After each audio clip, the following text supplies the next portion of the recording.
I did, we had.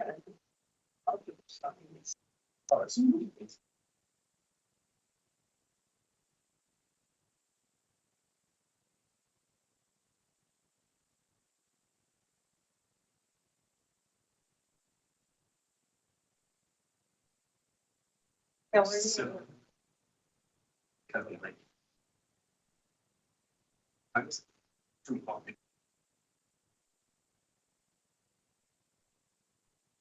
I'm not. So, which is definitely.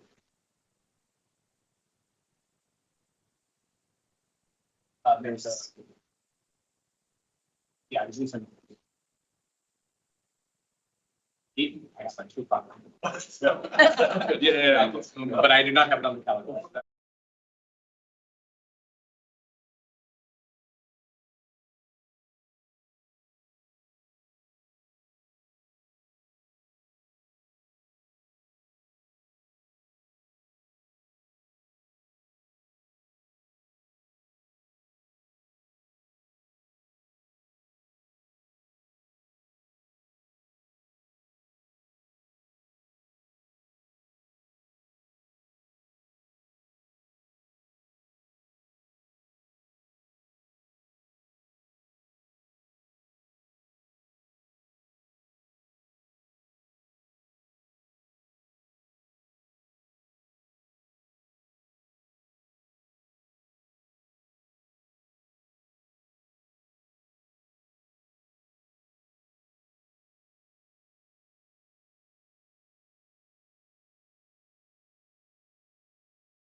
but this final product, so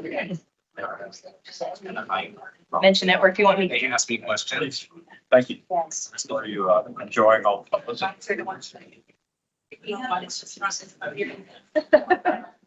Go for the job.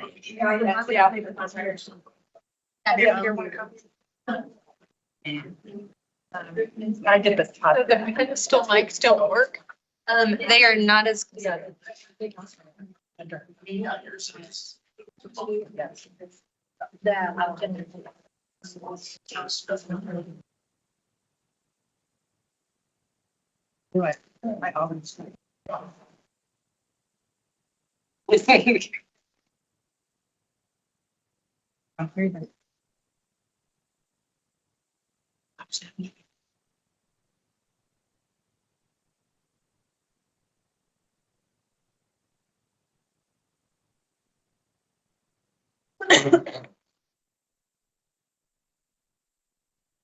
Evening, everyone. Good evening. Thank you. Welcome to the City Council Study Session, March 23rd, 2026. The first meeting that we were having at the Independence Municipal Commons. So congratulations, you're all firsts. So with that, first presentation that is up is 2026 Annual Comprehensive Financial Report. Sure. Evening, Mayor and Council. I'd like to go ahead and ask Chester Moyer with Ruben Brown to go ahead and come forward. Every year, the city's financial activities are audited by an external third party. So that audit, those audit findings are reviewed, and then ultimately the city presents its audited comprehensive report for the year. So this year, Mr. Moyer will be discussing the findings of the audit for the 2025 fiscal year financials. Thank you very much, Councilmember Chester Moyer, and I'm an audit partner with the firm Ruben Brown.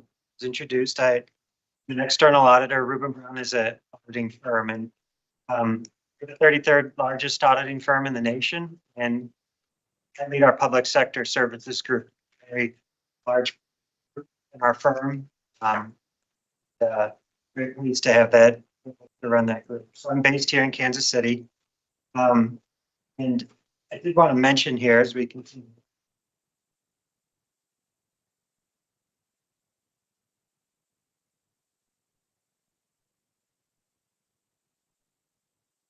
I have a presentation that helps walk you through the required communications, and this is the black and white cover, what that looks like. I'd like to show it on the screen. So this introductory letter, had a few elements to it that I wanted to point out. First of all, if you follow the cursor, this is for June 30th, 2025. So we're summarizing the audit results from that time period. We did perform our audit under generally accepted auditing standards, but we also performed the audit under government auditing standards. And government auditing standards are promulgated by the Office of Management and Budget of the federal government. They're an extra layer of auditing standards that the city follows. We did have an audit of the city that I'm going to be covering here, as well as a compliance audit of the federal funds that the city receives. So I'll go over the results. We had about a little over 900 hours of team members from Ruben Brown work auditing. We covered a lot of different departments, engaged with a lot of people, and really appreciate the cooperation that we had through that process. Starting on the left side here, I'll highlight a few items that just a reminder that our relationship and working with this audit is with management most frequently. So we're engaging with them, ask our questions, and to audit the information they provide. However, we are accountable to you representing the constituents of CFN. So when we work closely with management, we are evaluating management's responsibilities for their accounting policies and the transactions that they make. So you have no transactions were entered during the year that lacked authority. I want to point out as a part of the accounting policies that the city implemented, the GASB, which is the governing for issuing financial information, for issuing standards under which your financial information is reported. They had a new statement, SB number 101, that the city implemented this year. It took a lot of effort for the city to do that. I'll talk a little bit later on the approach to that implementation. But it's a good effort. City.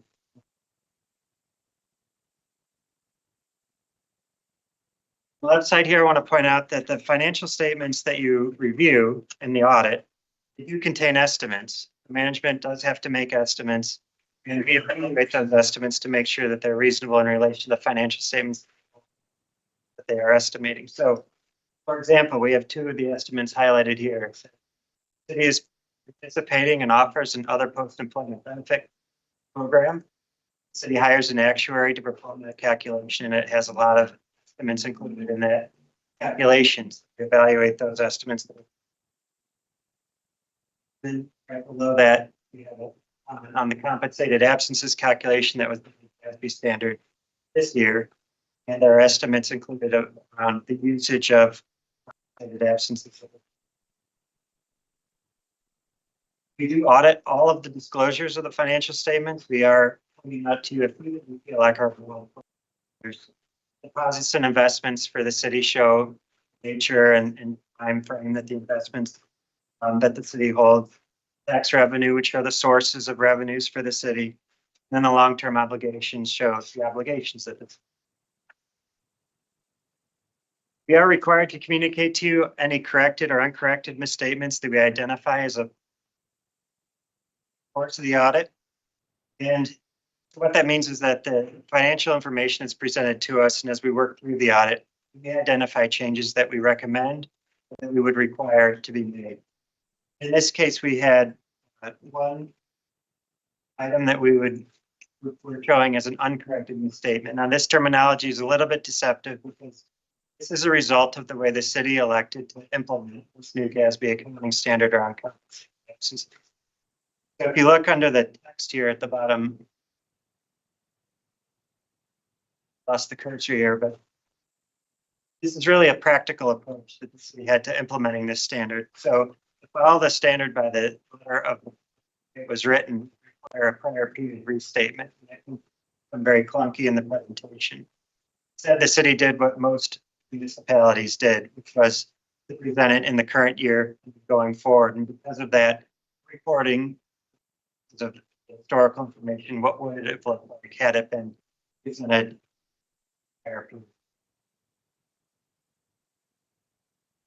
On the next page, we have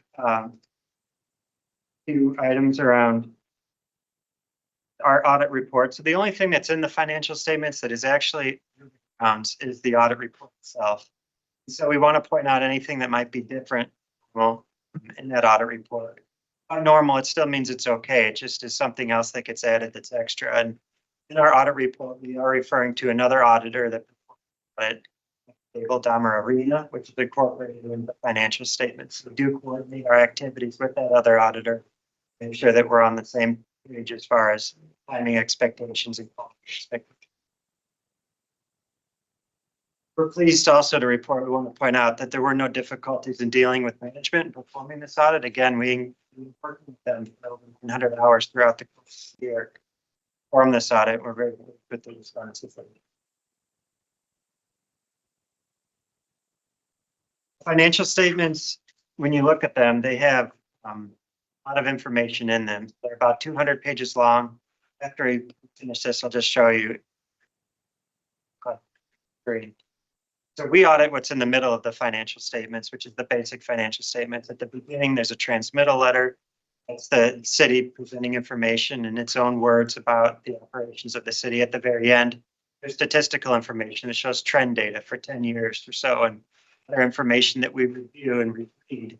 We don't actually audit those elements of the information. We do read them to make sure they're consistent with what we do audit. We want to point out that there likely is audited. Okay, so I mentioned it before that this was audited under the Office of Management and Budget Government Auditing Standards as well. So as a result of that, we're required to issue a separate report, basically a report on internal controls. It's really a byproduct of the audit that we look. If we identify any deficiencies in internal control, then we would be required to report them, and we're supposed to report.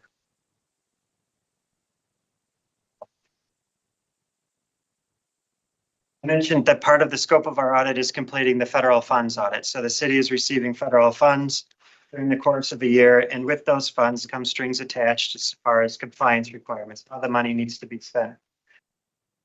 So this year, the city had $15 million of federal expenditures. And we audited on the right side, you can see there are three major programs that's groupings of funds federal government has identified as being similar. The largest was the assistance listing number 21.027, $7.3 million. We audited 2 additional programs as per required by the federal government standards. And that got us 57% coverage of the total expenditures.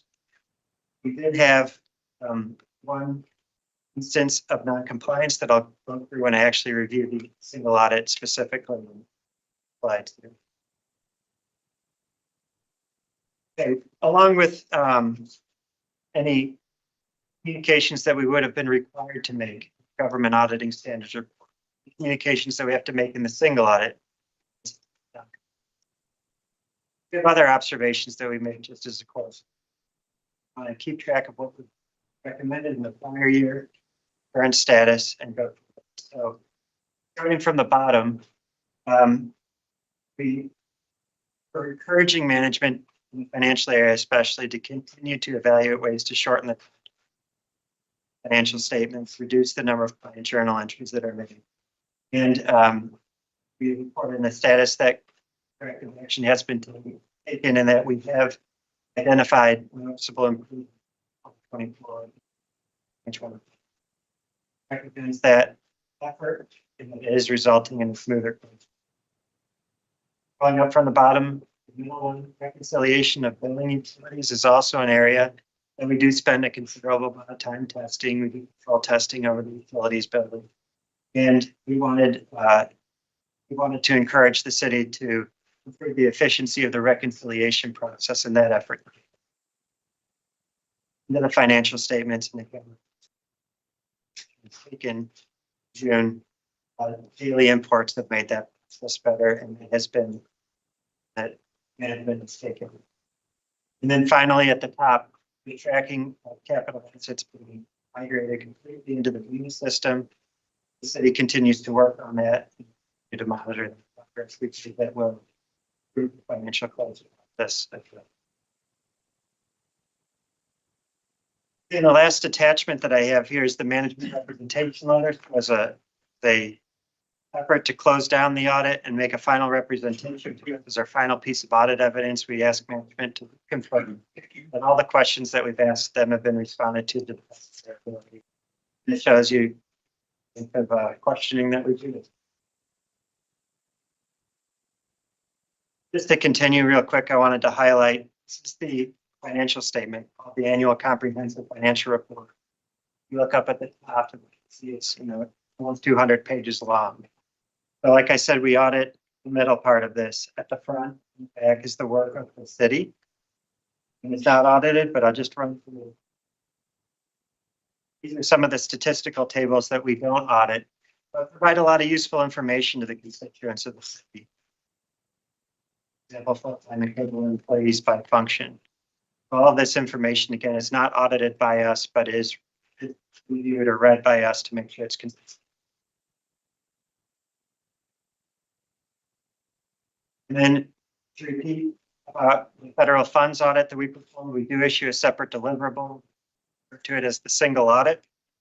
Just to run through this, they've given you the highlights. This is your government auditing standards report. This is what communicate any control deficiency. The second report is our report on compliance. We're still issuing a clean or unmodified opinion on that, but we do identify instances of shortly. This is your beginning of the expenditures that the city had, grouped by all the different grants that the city receives and different ways that the federal government requires that information is.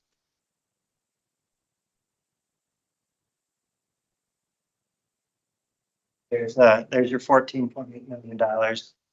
Very small there, but $14.8 million that was spent of federal funds during the year. So I did want to point out, this is where our instance of non-compliance gets reported in the single audit. So programs that we tested did not have the suspension and deployment clause, basically making sure that the federal government has not prohibited a vendor from working or receiving federal funding. Like I say, it is a common funding. So we work with municipalities that receive that. But it is something that we do prior to the city by the corrective action plan for what they have done. So we're pleased that they have a corrective action. I do want to point out one final thing on this summary schedule of prior audit findings. This is a required schedule of the single audit as well. It includes anything we would have identified in the preview. So this was the finding here. Sometimes the process to implement these corrective actions does take a period of time. So for example, this audit was done, completed and submitted in March. It could be a period of time which so we're overlapping. And above that is a financial statement finding that we reported in the prior year as a part of the government auditing standards report. Just to report. So just to summarize the audit here, we had an opinion on the financial statements. That's the highest level we offer as auditors, and happy to take any questions that you have about our audit procedures. Questions or comments, Mr. Moyer?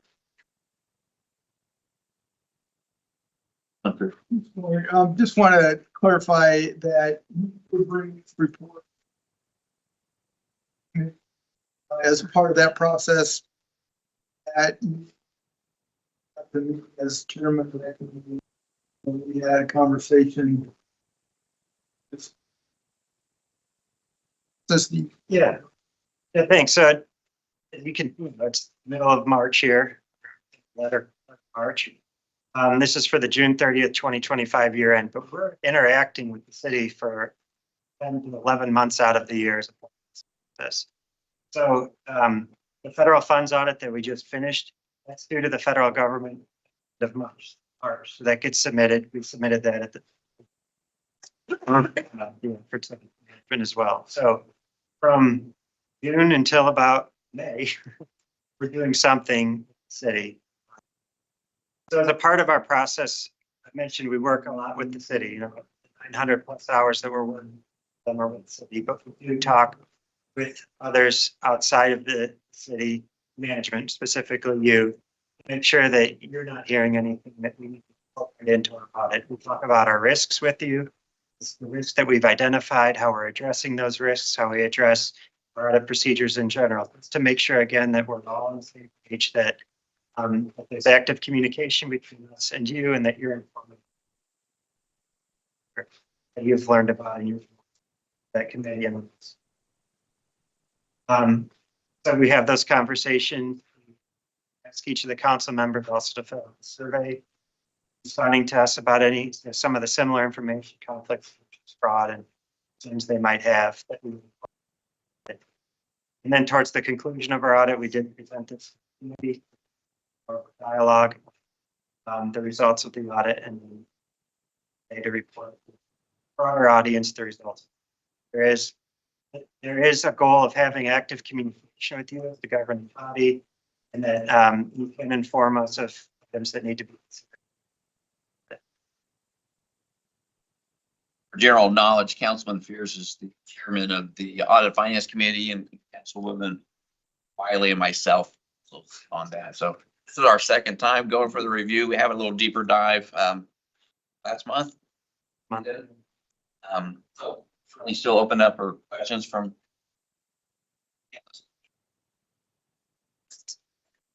The amount of time and energy you put in, but also how much time you have to prepare documents. So that work that you do. Just talk about the test of interest. That means understand what you're doing. Yeah, when we perform a test of internal controls, what we're looking at is the population of activities that happen during a particular period for a specific transaction. So I mentioned utility billing, like one of the areas where we test the controls. So what we're looking for is over a period, a year, pull out from the populations are determined by the AICP sampling.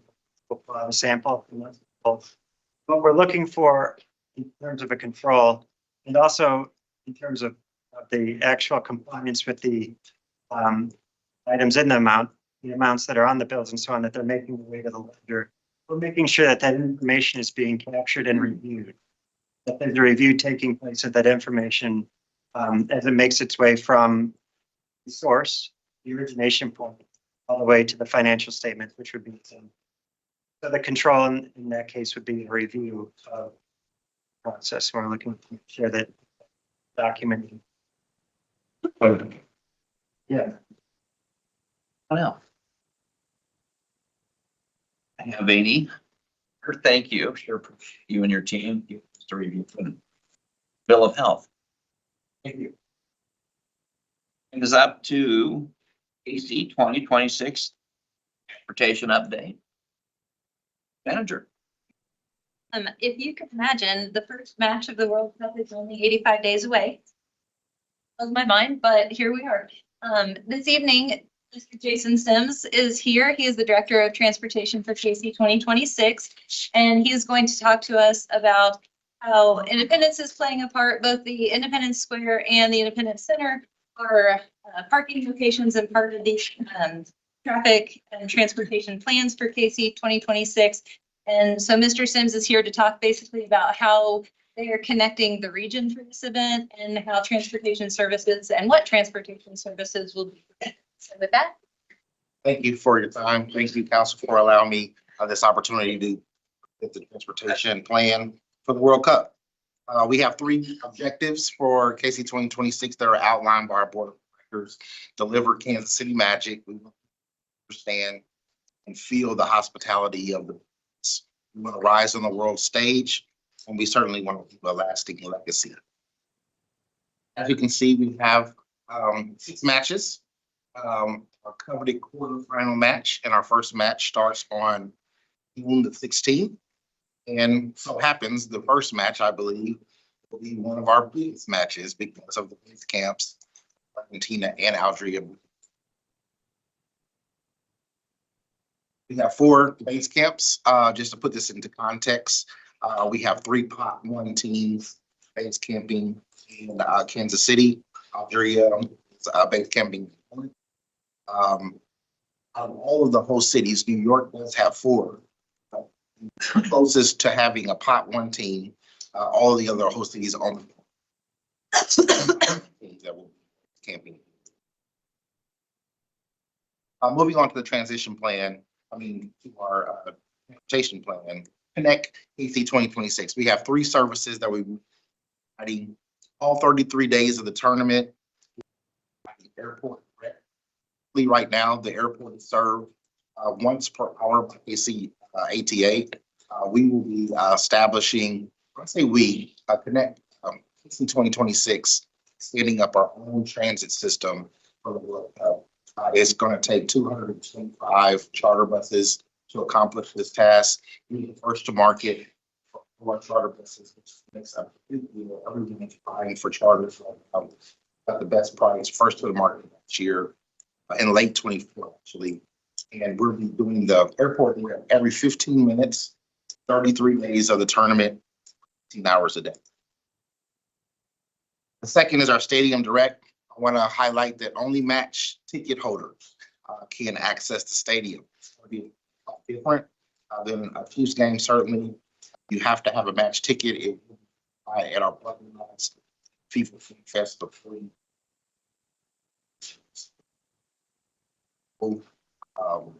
tailgating stadium. And put it into context, there is no transit currently. Stadium, we are going to have to move 19,500 to 20,000 people. Charter service, transit service. So the culture certainly of Kansas City will have to change. We have gone from 21,000 spaces stadium, which will be called the KC Stadium during the tournament, down to 4,000 spaces.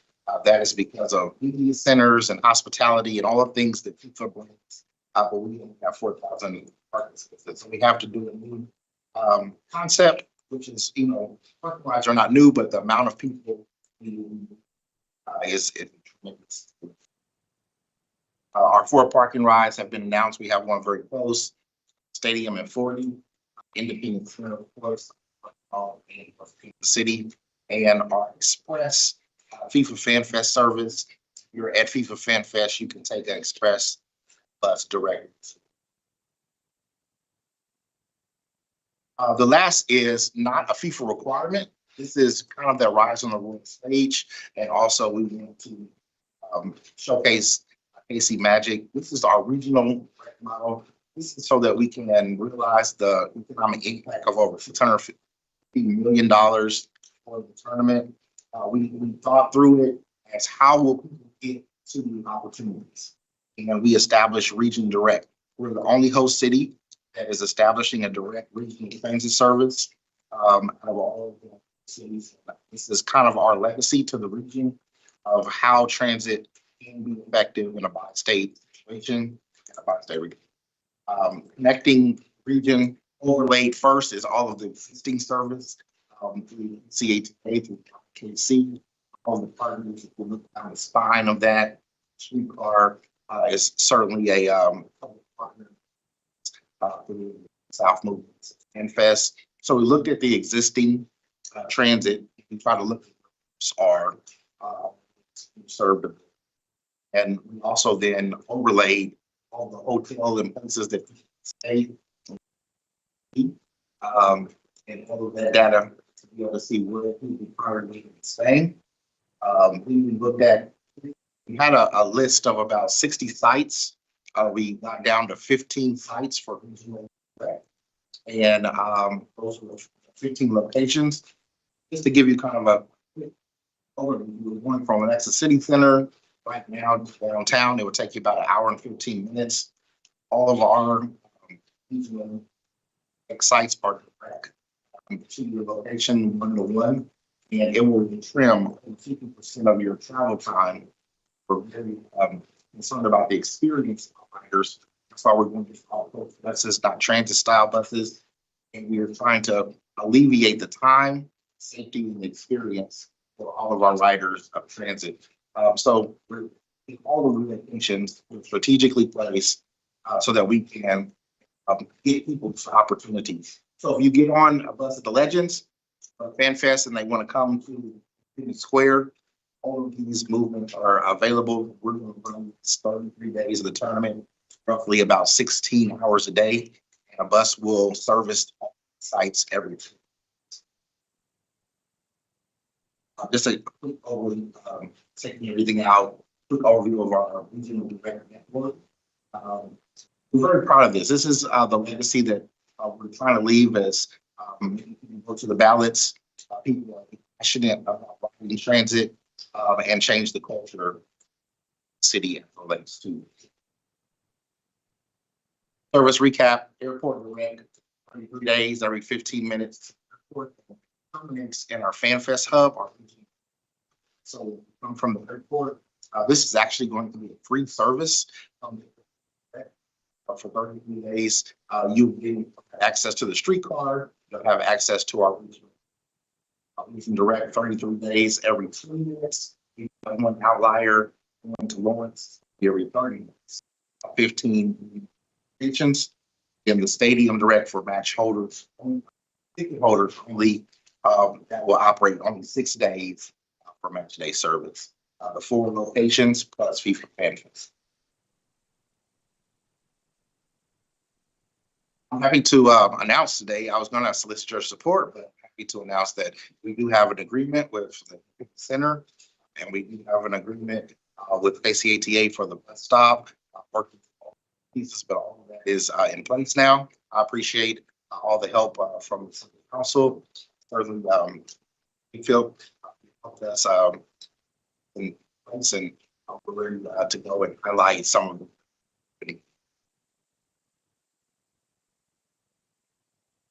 Those comments? So I was at the Independence Center with the team for this with IPD. And we were talking about security and what that's gonna look.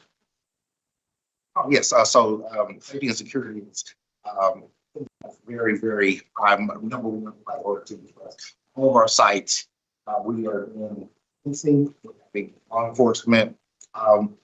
It's gonna be KCP working together for law enforcement, 6 match days. Every time it's open, this is a regional site and a match day site. We always have law enforcement present. Some of our matches are late. You can see midnight, 1 o'clock. There will be a law enforcement there. Also, we hired. There will be a minimum 4 private security. Also, we have staff that will be on site, working this site. But staff for this site is over the site, lighting towers, surveillance camera towers, and we'll be monitoring all of the activity at all of our parking lots from a separate location called our truck, our traffic operations center.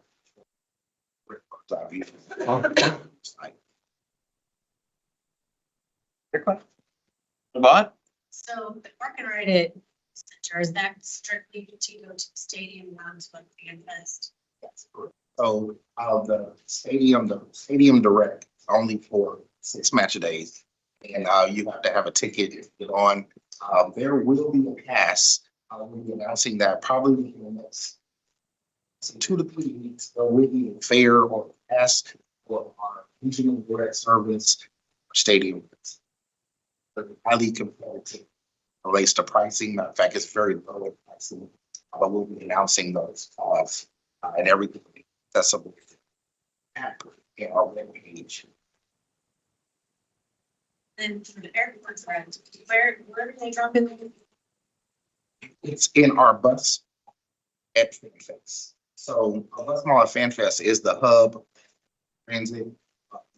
Access to regional direct services, access the free car, KCATA, and we're trying to make that to where people want to have connections, even set up there. I've answered this. That is running 18 hours a day. We'll be posting a week the range for FanFest. That's another work stream. That's to announce their specific.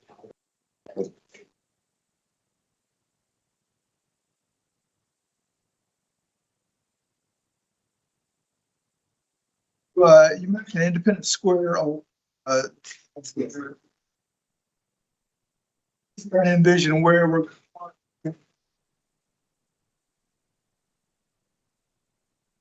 Very good question. All of the regional operate bus stops.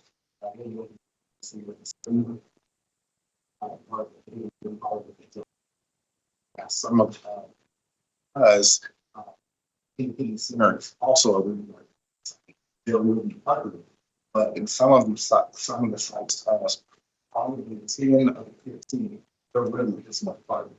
So we're treating it as a bus stop. As the city would have to, some of the cities are allocating parking for the bus stop, some are not. We're treating it as a bus. Questions? I know that's questions. Our first service starts at 4:4 of the match time. The gates do not open to the facility until +3. So we'll start our first services at +4 and operate all the way to the start of the match. We start for egress, same thing. Stadium up to stadium around the wider and get into the actual stadium.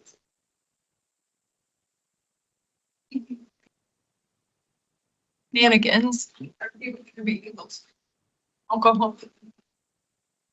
Alcohol sales in the parking lot. I'm just really kind of how much inebriation. On our bus system, would not be able to. hospitality, things. That's things for everybody. System. So you said earlier, you could come from the legends and make it here. So explain to me, that's only on match day. Any day, any day. So our regional director. Here, all of our region direct services terminated FanFest. So here in the middle, you can take services. It's FanFest and they go to. So again, they have no transportation, Argentina base camped and the legends, they can go from FanFest, go to any other location. Someone got on. Wanted to go.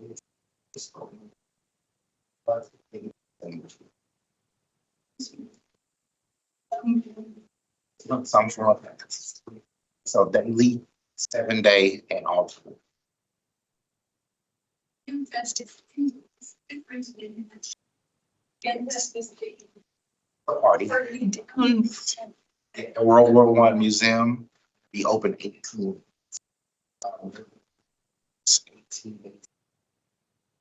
Fancy over. And that 18-day schedule is now posted on. So responsible and saying. AC 2026 responsible for all overlay, safety and security, and all of this. So the lighting and surveillance. This.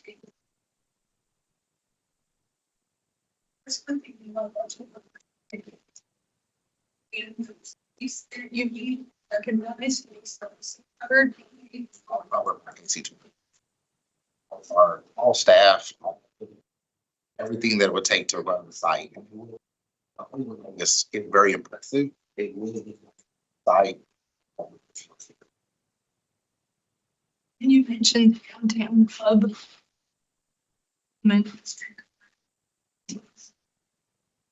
That's FanFest. Okay, so the hub is actually at Liberty.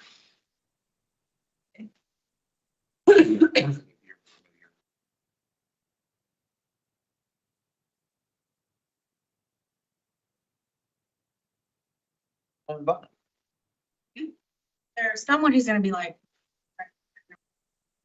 Traffic.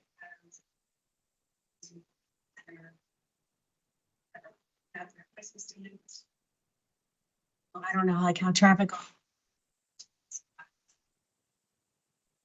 Very costly. Very costly. To ensure. How we're approaching. Lots of questions about the.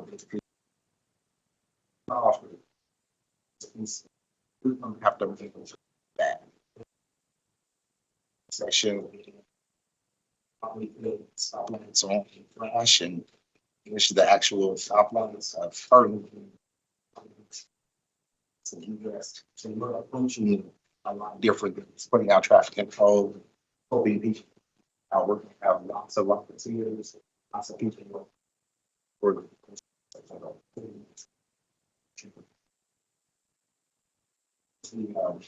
center has a concern. We've been working very closely with our traffic. Imagine.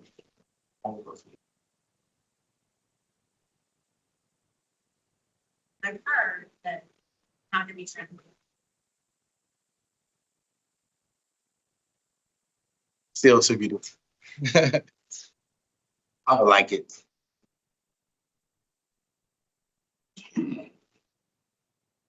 For the 6th match day.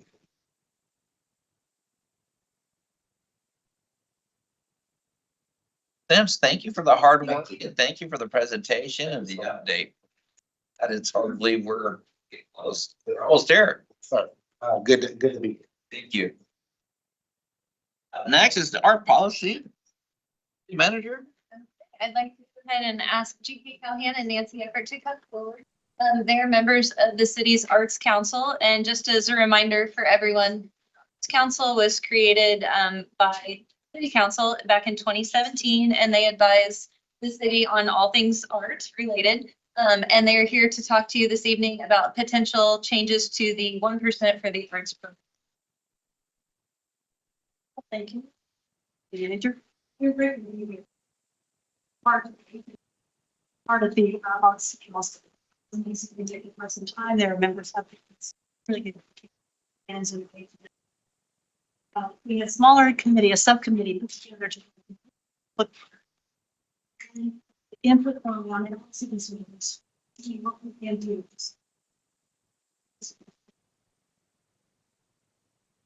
Thanks for having me today, and I'm really glad I'm not working on that traffic plan.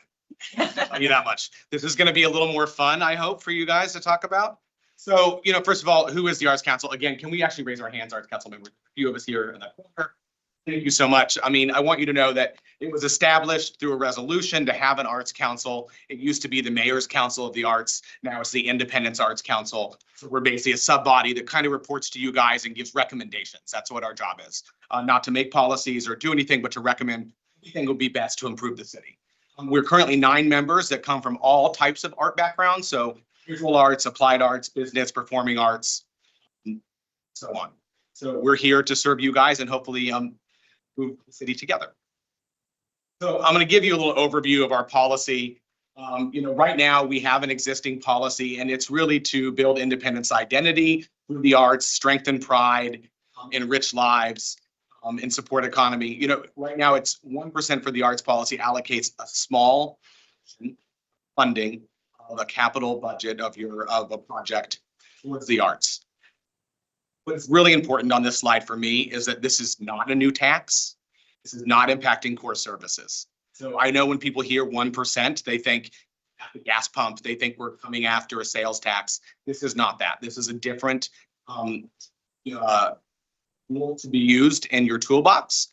And it's not going to impact core services. It's really a smarter way to build a city that people are proud of.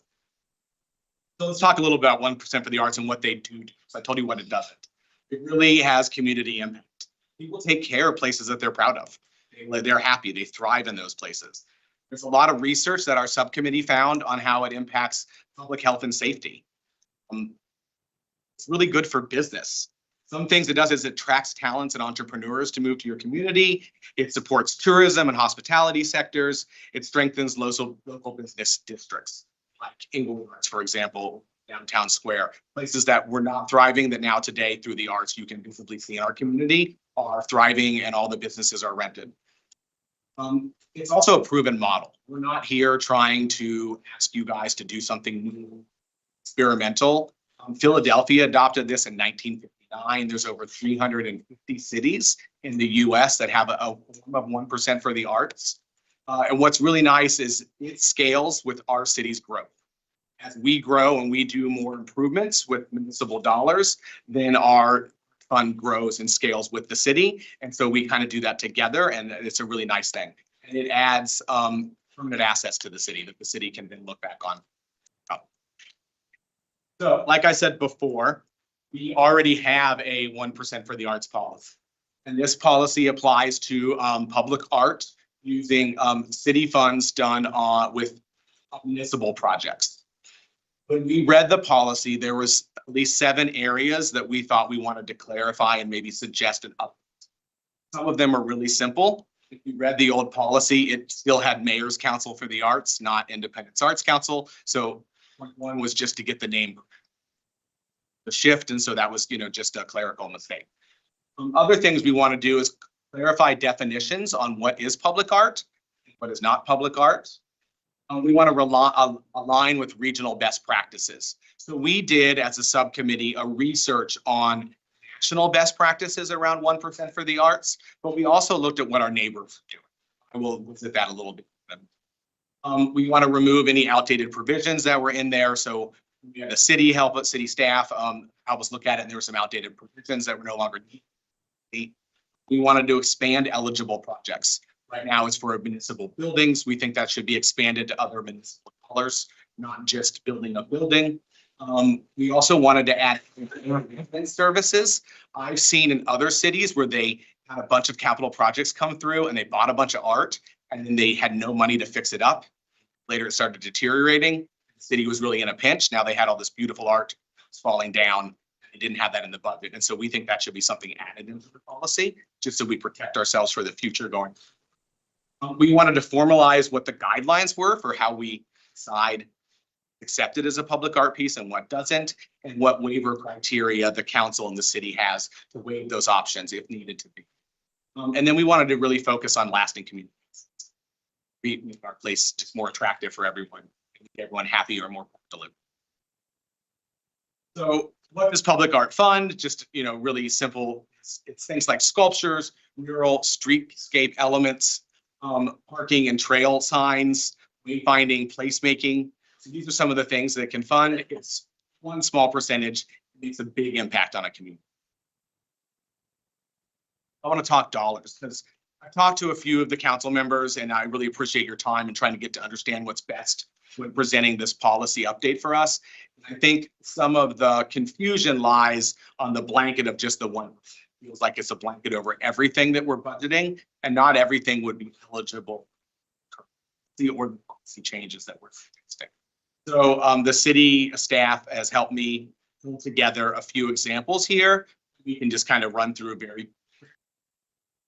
but the 24 Complete Streets Highway, as you can see, it was a $23.5 million project. I'm kind of rounding. And out of that, the MoDOT cost share is uneligible for the 1% for the arts policy, even in its current update as we have it written. The street sales tax, which I know is a concern for citizens because we need streets to ride on and we don't want to mess with that sales tax. That is not eligible for 1% for the arts. Some of the federal grants we got were not eligible. But the ARPA funds, for example, by law, were out of that $23 million, talking a $40,000 revenue for the arts.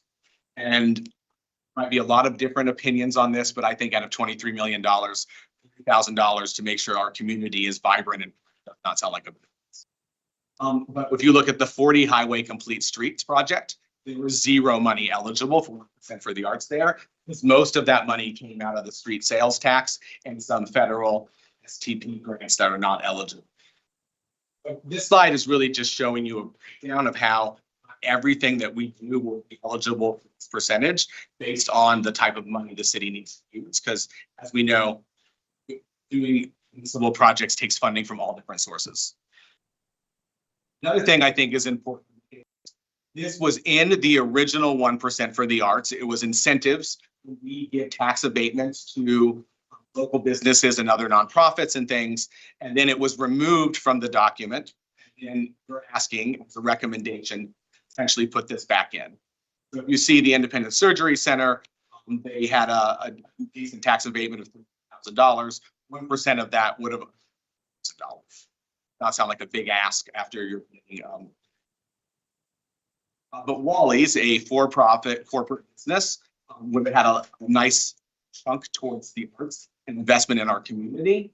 Out of their thing there, they would have had almost $100,000 towards the arts. We think as community and business partners, this is not a hard request for the city to ask that you show up as a business and also want to support. So what could looks look like in independence? And I think this is really important, especially as we're the Arts Council and a lot of people on the council here and publicly know me as being part of the Englewood District. This is not just for one part of Independence. This is for all of Independence. This 1% for the arts touches everywhere. Depending on how the projects happen and where they happen is probably where the art would be located. Part of those are some of the guidelines we want to update in this proposal. So this could be on our parks and trail enhancement. It could be gateway corridors, historic district representation.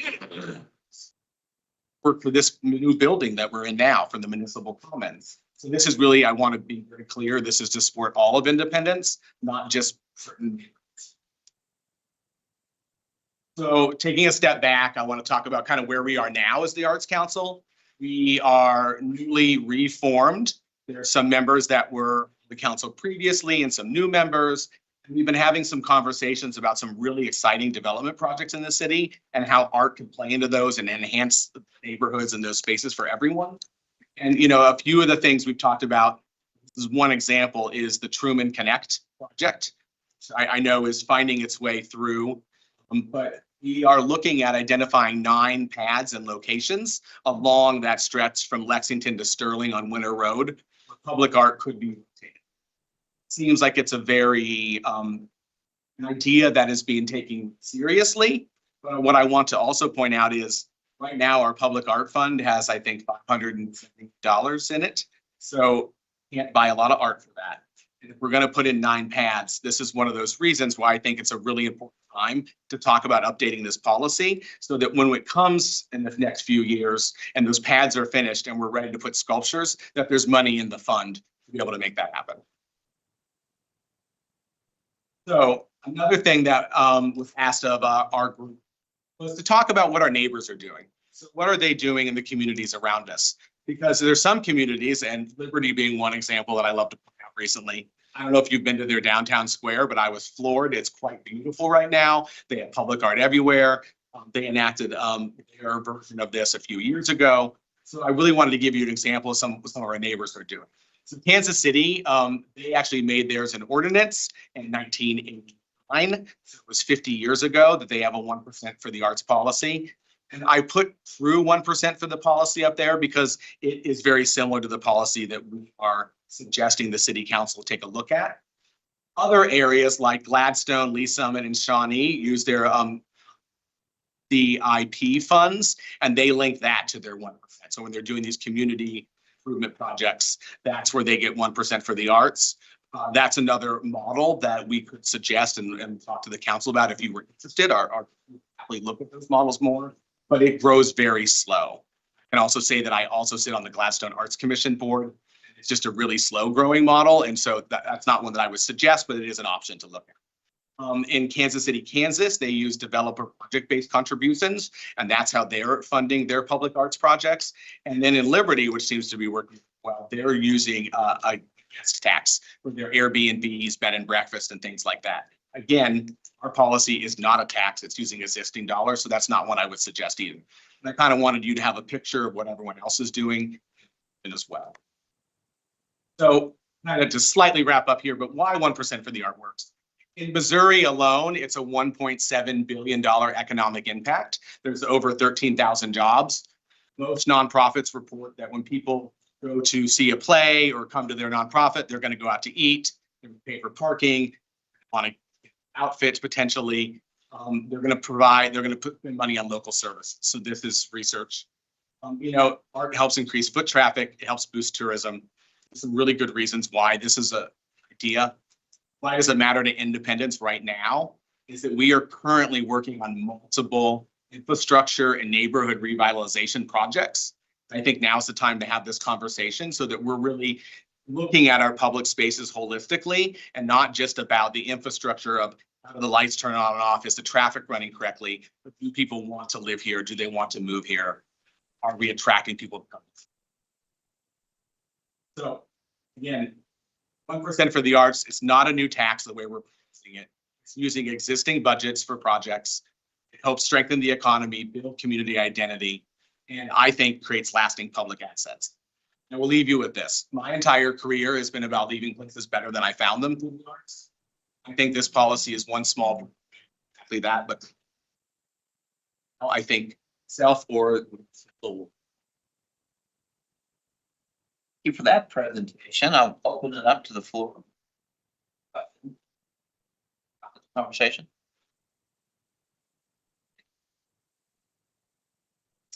Used as an example. Yes. So they again, I don't remember how much it was, 90,000. They do the site or have to go through the arts council and they would decide where. That's part of what we want to flush out if this policy would get adopted, is some of those guidelines. And I think the answer would be yes, they would probably be able to do the art on site. Typically, that is how it works. But in some situations, it's not the best. So for an example, we recently, as a council, we're talking to the fire department, and some of those fire stations are not in very public areas. And so the money that they would put into the coffers for the 1%, they were thinking might be better pooled in a public area where they could have a memorial to lost firefighters or people of service, men and women of service. And so I think it would depend. I think it's kind of an as situation, but most likely it would be the vicinity of that dollars were. I have the, Yes. often people have very different ideas about what is. So there would be some guidelines on community sensitivity to projects. Yes, I think there would 100% be guidelines on community sensitivity. And again, I think all the way the charter's written or our council is that we would be making recommendations to the council for final approval, disapproval. This is chosen. So there would be a process where we will probably most likely put out an RFP, request submissions, go through a choosing process, make recommendations, and it would be chosen. It's along those lines. But yes, I'm thinking about nudity or graphic content or things that are polarizing, probably be things that would be heavily considered, hence also the update to put in this, because we think that one thing the policy currently is missing is there are not really any guidelines.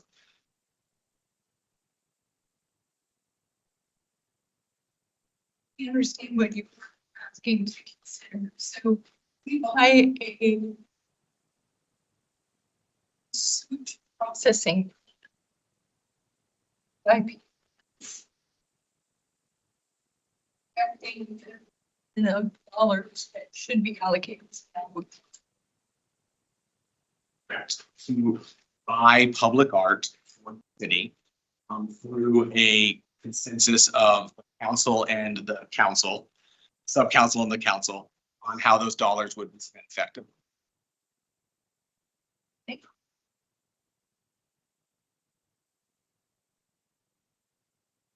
about Yeah, so a number of communities, I think right now there's one company called the Creative Arts Alliance that I currently work with on some of my other roles. There's 20 Missouri communities that rent public art, for example, and it's a much more a cost-effective way to get public art rotating in and out of your community. They just raised their rates, but so the city of Gladstone is one of their communities that we work. And for a decent size, about my height, size public sculpture, you can get that for about $1,500 a year, 2-year commitment, so for $2,000. And they help arrange that, and the artist brings it in and brings it out. So back to those pads that they were a very specific size because they need to be at least 4x4. It's not a very large footprint, but that's one way at a low cost that you could have pads like that all over the city, rotate artwork. The really neat thing about that particular program is if a small business owner, neighbor, someone just loves that piece in front of their house, you have the first option to buy it. So you could buy it and make it a permanent piece. A lot of times this is how cities start showing public artwork, and they test it out with the community, but it's also how they build their collection. They might get a piece that really resonates with that neighborhood, and the neighborhood decides, or the city or the Arts Council decides to purchase it.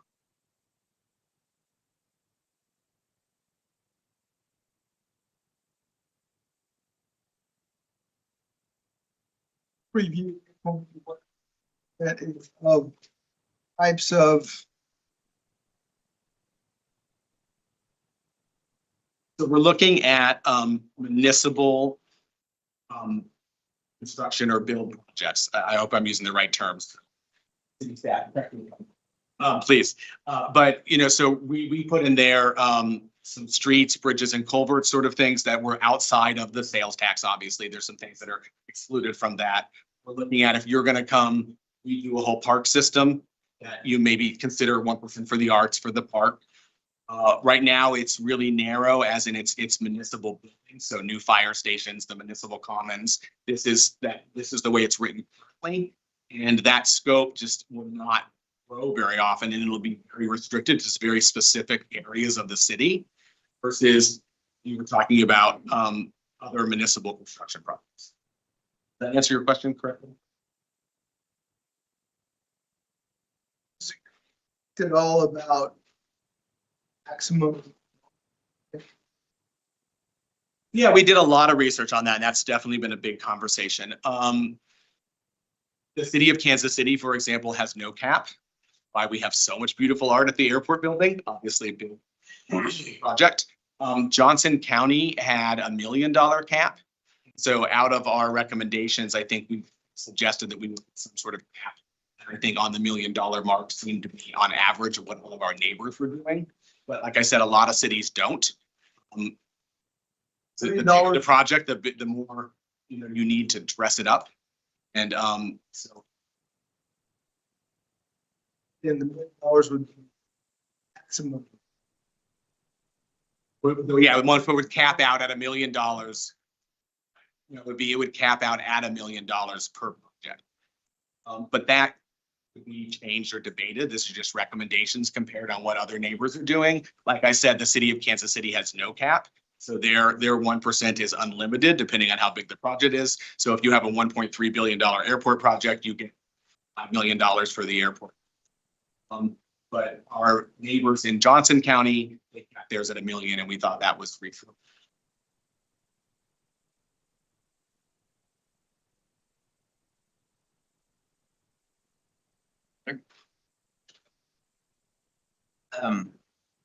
Hey, there's been some conversations with policy.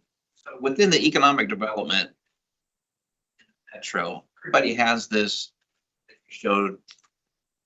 Been any pushback with developers, or anything that you've heard, the cities, municipalities? I have not heard of any specific examples where there's been pushback, partly because this is not a new, like I said, it's cities that's been around since the 50s. And there's over 300 cities that do this. So developers are very used to this sort of language. But that also being said, not every city does it through 1% policy. Some, like the city of San Francisco, which was in our research early on, they also do theirs through a hotel tax because theirs through a tourism tax. And that's not something that we are suggesting as part of the policy. But I have not heard of anyone walking away from a project such. The other discussions that we have had are in the highway model as an example, the ARPA funding there.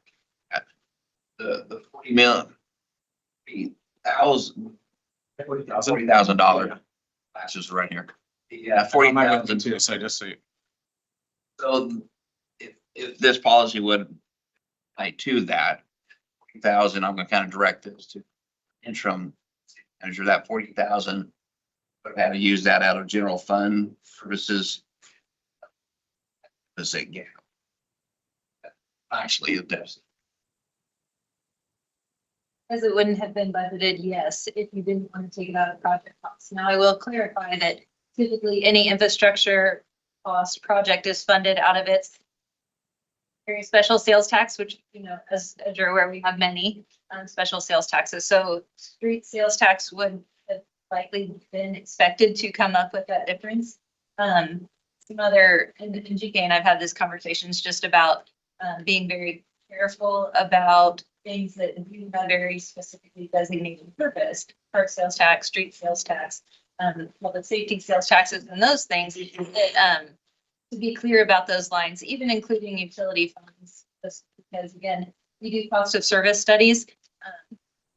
Never has the cost of 1% been added to water. So that would either, yes, have to be covered by the general fund. Finance director glaring at me right now, or come out of that special revenue. The alternative is if you're looking at just a CIP budget, you have that total number. You take from that budget number, but that means less of the project dollars are going to the actual infrastructure for which that project. I also think it's important too. I think what we're making recommendation is that this is a pre-budgeted item. So this was included in the cost. So you wouldn't go back and say we have to take from this project cost and have to come up with a difference. It's like asphalt. It's a line item that's needed that we think is really, important, and it's already budgeted in cost of them. So if the city take on this policy, it shouldn't be something that we have to go back and take from a project budget. It's included in the beginning. And it's just part of something we do because we know it has an economic benefit on the other end. So we're asking you to consider that economic benefit ahead of placement. And then it's a pre-budgeted item. And that's kind of how we're looking. Manager, CIPs, what, 5 years in advance? Yes, have the ability to modify them, but it is a fine. I think one of the places for consideration is the private community and development projects like that, especially those that are in. I think that's a great place to look. And I think with the concept of creating a fund more or less to be used throughout the city is a good point. Doesn't always make sense to try and spend that whole 1% on site. Human Connected is a great example. We do have those pads poured to showcase art through that corridor. But again, your site doesn't even always allow for an artistic component that might be large scale enough based on the dollars that be presented to see. So forming a pool of money to be used citywide, I think is a wise thing in this instance. And again, there's lots of refinement, I feel like, that needs to happen here, but kind of. We're early on in the stages. We just want to present our findings. We're not asking for a vote or anything tonight. This is really like, hey, we've been looking at this, we've done some research, and we know the existing policy definitely needs some action.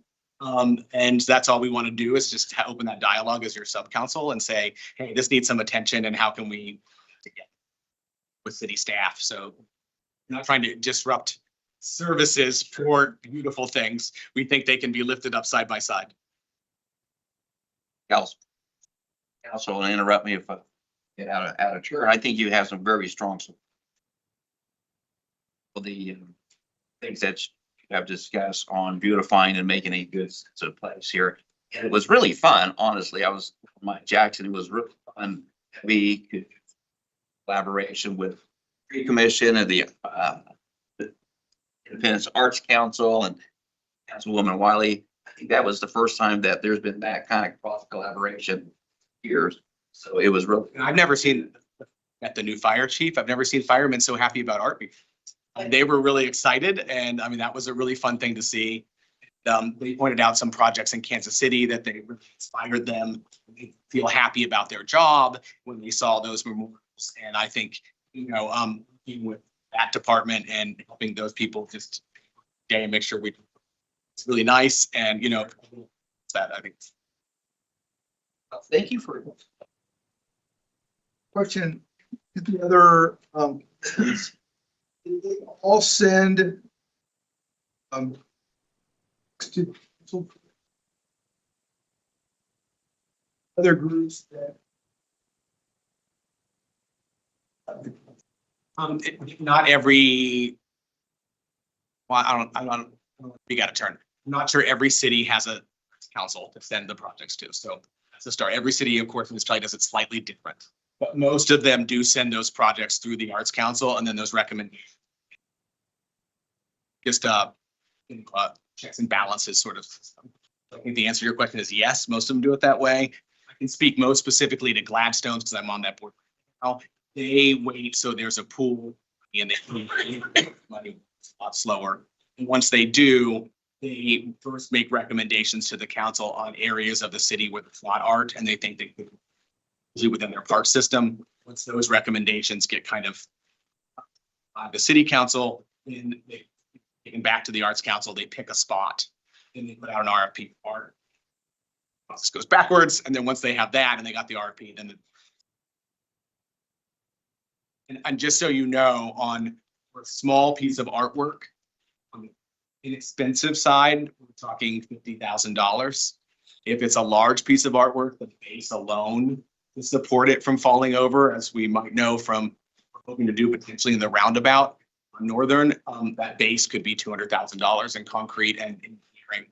And so the art piece alone, I mean, so the fund does have to have some substantial money in it, depending on how large it is.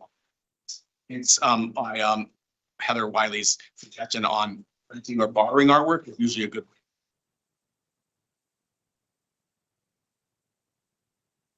The art, It is, there are some things that make it a lot prohibitive or not, here for a city to tackle, but then you don't own the asset. I've also seen it where cities have bought the public art from urban artists. Years later, they're worth lots of money and the city sells them off for a profit. That's very rare, but it does happen. I think there's something to be said about an iconic place that people have been visiting. My mom got proposed under this place, or this and that, and those things only happen if the city owns those assets. But then you have to take into consideration maintenance, weather, all these sort of things, and that, because that's why we suggested in this policy that some of that percentage of the money that comes in gets set aside for staff to manage that. I've seen other cities where that's gone. You have that set aside. So I think you would really want to do a combo. that's why we have you guys to figure that out for. Absolutely. And there's 9 of us, so. Better. City manager and refinement. Are you able to work with the council? Council for, I'm just happy to continue. you have some great opportunities coming in the future, so. Thanks for listening to our findings today. The council is always available to answer more questions. And we hope back and Thank you. And thank you. Have a good night, guys. that concludes our meeting tonight. Thank you again for everyone for being here for the first inaugural study session. So conclude. Oh, we will not conclude. We have one more thing. I just wanted to let everyone know that happy to announce that Rock Creek Wastewater Treatment Plant received award for the Large Biosolids Facility of the Year from the Missouri Water Environment Association just today. So we have gone from literally having, that doesn't excite anyone but me, I know. Excited for you, Lee. I know, we went from defunct incinerator to new land application and are now the Facility of the Year. Excellent. So pass that on to the team out there. That concludes our night. Thank you very much.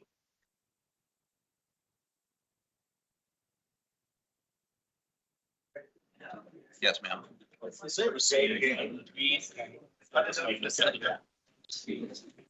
Yeah, for sure. We absolutely did. Back. You can have it. I already have some. I'm so excited. For sure. Just bring too much staff and operations. So good land application.